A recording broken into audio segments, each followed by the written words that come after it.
नमस्कार दोस्तों, मैं अंकुर उपाध्याय स्वागत करता हूं आप सभी का एक बार फिर से अपनी नई वीडियो में। दोस्तों, भारतीय बाजार में कल बजट आया और बजट की कुछ खास बातें इस चैनल पे मैंने डिस्कस नहीं करी है, लेकिन दूसरे चैनल पे मैंने डिटेल्स ऑलरेडी आपके साथ शेयर कर दी। मैं आपको शॉर्ट में बताता हूं, बजट पूरी तरीके से पॉजिटिव था, लेकिन शेयर बाजार के लिए नेगेटिव था, क्योंकि शेयर बाजार से रिलेटेड एक ऐसी चीज कर दी जो दूर दूर तक कोई सोच भी नहीं रहा था। वो था टैक्स और ज्यादा बढ़ा देना, जैसे कि एसटीटी यानी सिक्योरिटी ट्रांजैक्शन टैक्स। ये वो टैक्स होता है दोस्तों, जब भी आप ट्रेड करते हो तो आपको एक सरकार को एसटीटी पे करना पड़ता है। एसटीटी यानी सिक्योरिटी ट्रांजैक्शन टैक्स। जब हम ट्रांजैक्शन कर रहे हैं उसके लिए हमें एक टैक्स पे करना पड़ता है। ये कैश में और फ्यूचर ऑप्शंस हर जगह लगता है। कैश में ज्यादा लगता है, फ्यूचर ऑप्शंस में बहुत छोटा लगता है, क्योंकि वो केवल एक महीने का वायदे बाजार में कामकाज होता है। तो जो एफएनओ है उसके ऊपर एसटीटी बढ़ा दिया गया है। इससे क्या होगा? इससे ये होगा कि एफएनओ में जो ट्रेडिंग होती है वो थोड़ी और कम होगी, और कम होगी अगर ट्रेडिंग तो किसे नुकसान होगा? ब्रोकर्स को, उनका कम ब्रोकरेज बनेगा, एक्सचेंजेस को, उनके पास कम रेवेन्यू बनेगा। तो कैपिटल मार्केट स्टॉक्स कल इसलिए टूट गए। आज रिबाउंड भी आ गया। शायद उन्हें ऐसा लग रहा है कि 1 अप्रैल से लागू होगा, ये ज्यादा फर्क नहीं पड़ेगा इससे, एफआईआईज को ट्रेड करना है तो करना है, या जो भी है what ever it is. But ये एक नेगेटिव चीज थी, बाकी सब ठीक था। ठीक में क्या कहा था वो भी बताता हूं। सरकार ने केपेक्स अनाउंस करा 12.2 लाख करोड़ का, और फिस्कल डेफिसिट इस वित्त वर्ष के लिए 4.4% पे रखा, अगले वित्त वर्ष के लिए 4.3% पे उन्होंने टारगेट रखा है। दैट मीन्स हम लोग एक डिसिप्लिन्ड बजट देखते हुए दिखे हैं कल के सेशन में, कि अपना फिस्कल डेफिसिट लगातार कम करने के ऊपर फोकस है सरकार का।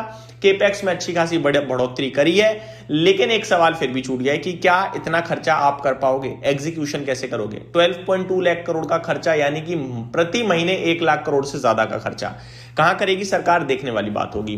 बोरोइंग्स में थोड़े ज्यादा अमाउंट शेयर कर दिया गवर्नमेंट ने, जैसे कि 17.2 लाख करोड़ की बोरोइंग अनाउंस करी गवर्नमेंट ने। तो ये अनुमान से थोड़ी ज्यादा बोरोइंग हो गई है, ठीक है। तो इसमें इसकी वजह से क्या होगा? ब्याज सरकार को ज्यादा पे करनी पड़ेगी। आगे बात करें दोस्तों, पॉजिटिव किसके लिए था? डेटा सेंटर के लिए, बायो फार्मा के लिए, मेडिकल टूरिज्म के लिए, केमिकल के लिए, टेक्सटाइल के लिए, रेयर अर्थ मिनरल्स के लिए, रेलवे के लिए और वाटर ट्रीटमेंट स्टॉक्स के लिए। इनके लिए ये बजट पॉजिटिव था, या फिर आप कह सकते हो पूरे बाजार के लिए ही पॉजिटिव था। डिफेंस के लिए भी पॉजिटिव था। ये तो हो गई बजट की बात है। अब आ जाता हूं अभी के बाजार पे। बजट के बाद आज के सेशन में बाजार में उठापटक पूरी दिख रही है। निफ्टी अभी करीब 20 पॉइंट ऊपर है, कभी 20 पॉइंट नीचे हो जाता है, कभी 50 पॉइंट नीचे हो जाता है, कभी 50 पॉइंट ऊपर हो जाता है। इससे ज्यादा कुछ भी नहीं हो रहा है। शुरुआती 1.5 घंटे में तो ऐसा ही दिख रहा है, लेकिन मूड माहौल नेगेटिव है, क्योंकि मिड कैप इंडेक्स 0.4% डाउन है और स्मॉल कैप इंडेक्स 0.8% डाउन है। तो गिरावट है, अच्छी खासी गिरावट है। सवाल ये उठता है कि क्या करें क्या ना करें। निफ्टी पे सबसे पहले बात करता हूं। निफ्टी पे जब तक 25,000 के नीचे है नेगेटिव है, और कुछ पॉजिटिव नहीं है, कुछ ट्रेड नहीं बनता है तेजी का। तो स्पेशली जब तक 24,750-700 के ऊपर है तब तक ज्यादा मंदी भी नहीं सोचेंगे। तो अभी हम बीच में झूल रहे हैं, झूलने देते हैं, ऐसे अपने काम पे काम रखते हैं। मैं आपको ये बताना चाहूंगा दोस्तों, जो इस समय ट्रेड मारने की कोशिश करेगा वो बेमतलब के नुकसान खाने के लिए तैयार है, ऐसा मान लो। तो इससे अच्छा है कि आप ना करो, वो ज्यादा बेटर है। मार्केट ब्रेथ 759 शेयर्स आपके पॉजिटिव है, 1980 शेयर्स नेगेटिव है। तो गिरने वाले शेयर्स की संख्या ज्यादा है, काफी ज्यादा है। वहीं सेक्टर स्पेसिफिक में आपके साथ सिर्फ इतना ही कह सकता हूं कि जो हरे में है वो तो किसी भी वक्त लाल में आने को तैयार खड़ा है, और जो लाल में है वो काफी ज्यादा लाल है। तो मिड कैप सिलेक्ट इंडेक्स ऐसा है जो मात्र 0.16% अप है, वो भी कभी भी लाल हो सकता है। बाकी ऑटो इंडेक्स है वो लाल होने को तैयार खड़ा है। निफ्टी रियलिटी है, लाल और हरे में झूल रहा है। बाकी टॉप लूजर आज पीएसयू बैंक्स है, 1.5% नीचे।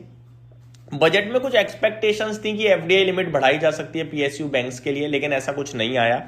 तो इस सेक्टर से थोड़ा निराश हो रहा है। 1.5% की गिरावट है। Pharma, media, IT, FMCG, bank Nifty चौतरफा सेल ऑफ दिख रहा है हम सभी को। टॉप गेनर की लिस्ट को आज लीड कर रहा है लेटेंट व्यू एनालिटिक्स। नंबर्स के बाद अपने 8.25% की तेजी है। एमआरपीएल में 4.5% की तेजी है। इंडिया सीमेंट में 4.5% की तेजी है। हिंद पेट्रो 3.5% ऊपर है। प्रीमियर एनर्जीज में 3.25% की तेजी है। टॉप लूजर्स में आज इंटेलेक्ट डिजाइन एरिना 0.7% नीचे, एजिस वोपाक 6% नीचे, रिलायंस इंफ्रा में 5% की गिरावट है। BDL और OIL में भी अच्छी खासी गिरावट देखने को मिल रही है आप सभी को।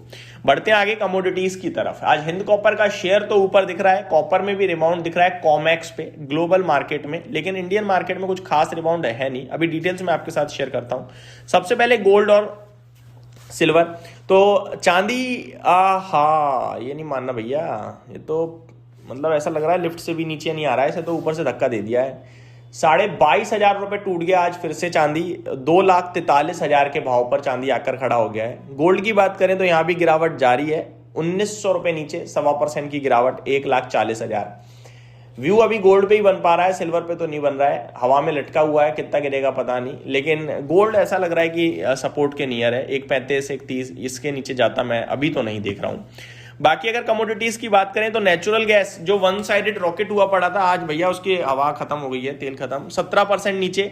क्रूड ऑयल की बात करी जाए तो 5% क्रूड में गिरावट है, नेचुरल गैस 17% नीचे है, कॉपर 2% नीचे है इंडियन मार्केट में, लेकिन कॉमेक्स पे 3% का उछाल है।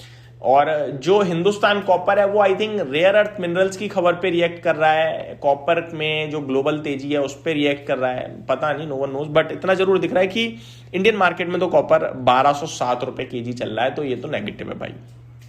एल्यूमिनियम 1% नीचे है, जिंक 1.5% नीचे है, लेड में भी गिरावट है, और निकल 0.3% धराशायी है।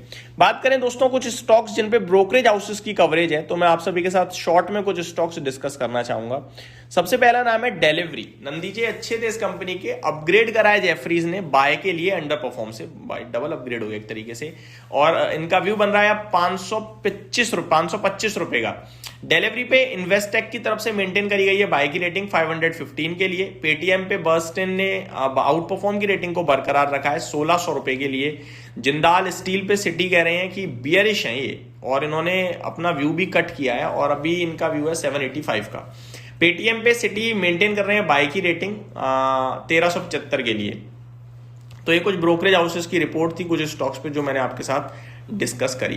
बाजार को लेकर इस समय कोई व्यू नहीं है, मार्केट ऊपर नीचे झूल रहा है, एक तरफ कहीं निकलेगा तो व्यू बनाएंगे। ये मेरी तरफ से अपडेट थी। Thank you so much for watching this video, have a great day.